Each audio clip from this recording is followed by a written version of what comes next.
Esse aqui é um canal de jornalismo e entretenimento, jornalismo independente. Eu me chamo Ricardo Feltrin, um jornalista vintage. Faz 20, 34 anos quase que eu sou jornalista, já fui repórter de praticamente todas as editorias, exceto esporte, que eu não gosto mesmo. Bom, de vez em quando eu faço algumas coberturas um pouco mais longas. A gente está terminando janeiro e acontece a maior bomba já desse ano na TV brasileira, nos bastidores da TV, que foi a intempestiva, inesperada e até surpreendente demissão do Rodrigo Bocardi da Globo. Aí, com décadas de serviços prestados, correspondente em Nova York, apresentou a Antena Paulista, foi eh, editor de veículos ali, apresentou Bom Dia São Paulo, apresentou também, virou aqui no rodízio do Jornal Nacional, apresentou o Jornal da Globo, ou seja, um cara que tinha uma baita história aí, estava no Bom Dia São Paulo há muito tempo e foi demitido com uma nota muito agressiva da Globo, dizendo que ele quebrou normas éticas. Essa afirmação está causando um quiproquo na internet, porque está todo mundo falando a mesma coisa, né? Quem é a Globo para falar em normas éticas?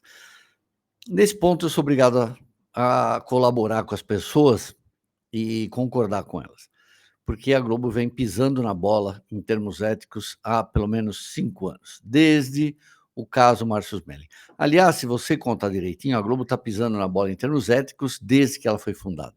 A gente sabe que nos anos 70, 80, 90, 2000, até meados de 2010, havia uma cultura de assédio sexual, assédio moral, eh, agressividade, troca de favores dentro da Globo. A gente sabe disso. Daí, de repente, ali em 2015, 16, 17, a Globo cria um negócio chamado compliance, né?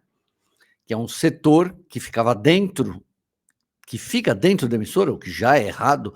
Todos os especialistas dizem que compliance não pode ficar dentro da empresa. Um departamento que visa investigar denúncias, pode ser de assédio, pode ser de furto, pode ser de desvio, uso indevido de equipamento, pode ser um monte de coisa, o compliance. E as pessoas que estão no compliance são funcionários da Globo. Então, isso já fica completamente errado, segundo especialistas em compliance. E aí, alguém denunciou o Rodrigo Bocardi lá para o compliance.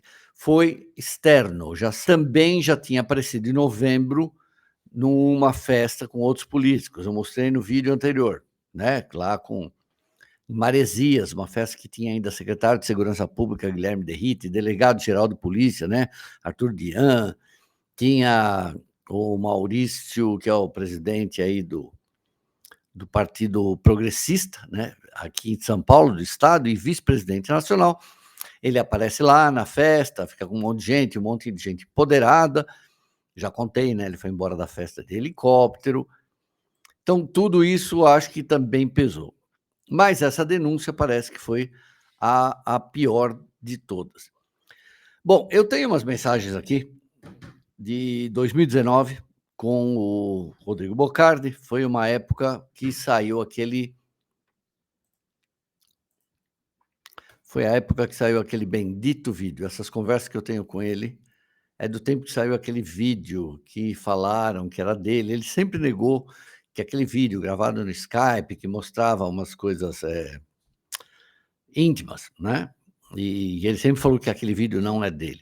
Processou o repórter, que ele descobriu que tinha vazado o vídeo, e tinha mesmo, mas não aconteceu nada também. Então, enfim, o vídeo é a cara dele. A pessoa é a cara dele. Ele disse que não é ele. Esse vídeo não está em lugar nenhum mais. Acho que conseguiu excluir esse vídeo de todo lugar. Na época viralizou. E aí, conversando com ele, perguntando sobre isso, porque logo depois acontece outra situação, que eu já contei hoje no jornal, que foi a questão do Banco Itaú, em 3 de dezembro de 2019. Então, vejam, a história do vídeo, do Skype, é de 2018. Dia 17 de fevereiro de 2018, vaza esse vídeo. Dia 3/12/2019, quase 2 anos depois, aparece a história que o Bocardi tinha sido condenado a indenizar, pagar o Banco Itaú. Ele fez um empréstimo, alguma coisa aconteceu ali, ele não pagou o empréstimo de 580.000 na época, né, 772,69, não está atualizado esse valor, e essa reportagem saiu em todos os lugares. E aí, na época, eu publiquei uma matéria também, como eu contei hoje, que a justiça tinha negado o sigilo dessa ação. E o Itaú que tinha pedido esse sigilo, e a juíza falou: "Não, não, não, isso aí vai ser aberto, pode deixar".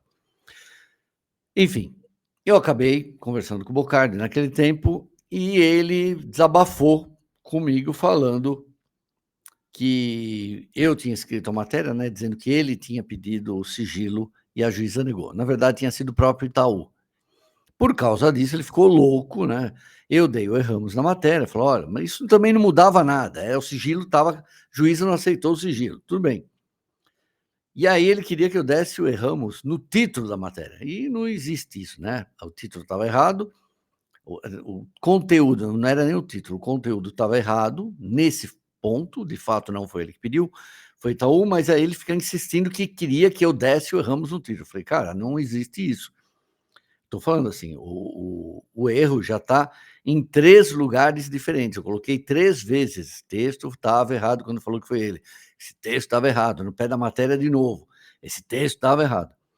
Aí ele me liga falando assim: "Olha o estrago que você fez", né, porque tinha saído na Isto É, a minha matéria, né, na Isto É gente, deixa eu ver se dá para vocês enxergarem aqui, não dá, né, mas confiem, sou eu mesmo, Isto É gente.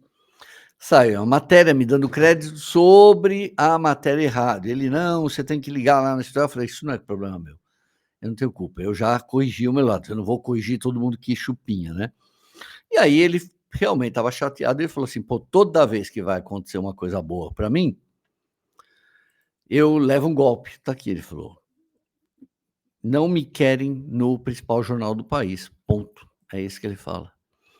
Então veja, ele tinha certeza sempre que ele tinha sido sabotado dentro da Globo. Tá aqui, ó. Olha só isso, não me querem no principal jornal do país, simples assim. Tudo contra mim é sempre turbinado. Falando assim, toda vez que eu subo um pouco, subo um degrau, vem um golpe. Eh, tá falando que muita gente podia tentar usar a minha coluna no sentido de queimá-lo, né. E ele falou aqui, ó, deixa eu, já que ele não falou ainda até agora, tenho muita tranquilidade com relação ao meu comportamento. Essa conversa era em off, tá bom, mas eu tô botando aqui, porque como ele não tá falando e o caso agora, isso aqui pode servir também numa um outro lado para ele. Imagino que ele não vai falar nada comigo, porque depois acabou me processando, depois toda essa história, né. Tenho muita tranquilidade com relação ao meu comportamento, e tenho tido o respaldo da empresa todo instante. Eh Eu estava conversando com ele, eu falei assim: "Eu achei o caso do Doni Denútil muito estranho, né, porque houve furtos de documentos da sala comercial do Doni, né, um caso estranhíssimo, né". E ele falou aqui, que mais ele falou? Bom, que mais? Não vou falar, não, isso aqui não quero falar. Ele aí surge a história lá do da procurador contando a história, né, ele falou: "Espero que quem tenha lido os processos tenham sido você". E aí aparece a história que eu falei aqui do procurador com relação àquela coisa que aconteceu em 2013, quando ele volta. 2013? Deixa eu ver para não falar besteira aqui. Quando ele volta de correspondente em Nova Iorque, 2013, que, tem a história lá da aduana, da alfândega que reteve um container, 2 containers dele e da esposa por algum tempo ali, mas não tinha nada de irregular, eram móveis, ele podia entrar, aquilo não aconteceu nada, né, mas existiu uma investigação com relação a isso, ponto. Por causa disso que ele me processou. Então veja, o Rodrigo Bocardi é exatamente isso que ele fala: "Não me queriam no Jornal Nacional e ponto". Então ele sabia que não ia ter futuro na Globo mais. Já dava a perceber por causa do vídeo, mesmo que não tenha sido ele, por causa de que mais que aconteceu aqui? Aquele caso do menino negro, né, na estação do metrô, que ele pergunta se o moleque era aquele que ajudava ele a pegar bolinha de tênis no Clube Pinheiros, que é um clube elitista. Que mais? Ele tem outras, enfim, vídeo, a dívida, a história do menino, né, e agora, por fim, aqui a festa do Maurício Neves, festa de aniversário em Maresias, que aconteceu no dia 9 de novembro do ano passado, poucas horas depois do assassinato de Antônio Gritzbach. Por que eu estou falando disso? Porque toda a cúpula da polícia de São Paulo, inclusive o nosso secretário de Segurança Pública, estava nessa festa, e o Bocardi estava nessa festa também confraternizando. Tem muita relação com essa história também da ligação política dele e a descoberta não, né, notar que ele tinha 3 empresas funcionando, nenhuma delas ilegais, todas dentro da legalidade, mas criando vídeos aí, possivelmente, eu ainda não apurei exatamente, prestando serviço para prefeituras. Então ele, que é um apresentador de um jornal, local, apresentar matérias de prefeituras e tiver alguma ligação financeira barra política com essas, prefeituras, aí já está completamente errado. De qualquer forma, a demissão ultra mega agressiva da Globo, eu só vi alguma coisa semelhante, mas não chegou nem perto dessa agressividade da nota, falar que ele, sabe, sucintamente falar: "Sabrina Simonato vai assumir tal dia e Bocardi está demitido por quebra de normas éticas", sabe. E daí vem depois e fala assim: "Não comentamos mais assuntos de compliance", né. Então simplesmente joga aí, afunda a carreira do cara, de certa forma, né. Nem o Mauro Naves, né, foi demitido desse jeito. Lembra, saiu até no Jornal Nacional, né, a história do Mauro Naves. Mas aí é porque a Globo, ligadinha com o Neymar, tinha que dar uma puxada de saco, né. Mas no caso aí de qualquer pessoa que tenha denunciado o Bocardi para a Globo, eventualmente, a Globo não teve necessidade de colocar, mas a agressividade da nota, eh, foi muito maior do que para o Mauro Naves, embora a do Mauro Naves tenha sido uma exposição humilhante também, né. De qualquer forma, é isso, gente. Eu vou trazendo mais informações, sempre tem mais coisas aqui, e eu volto assim que tiver mais notícias. Isso, o assunto vai acabar. Eu acho que ele vai arrumar um emprego rápido, gente, não vai mudar muito. De qualquer forma, um cara super bem-sucedido aí no mundo das empresas, ele, a esposa dele, um cara que tem experiência, foi correspondente. Duro é que fica toda essa especulação aqui a respeito, né, mas tem muita gente passando informação boa.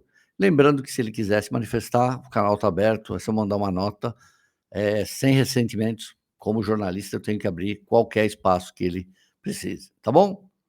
Para live, podcast, o que quiser. Eu acho que ele deveria se defender, porque essa admissão foi bem pesada.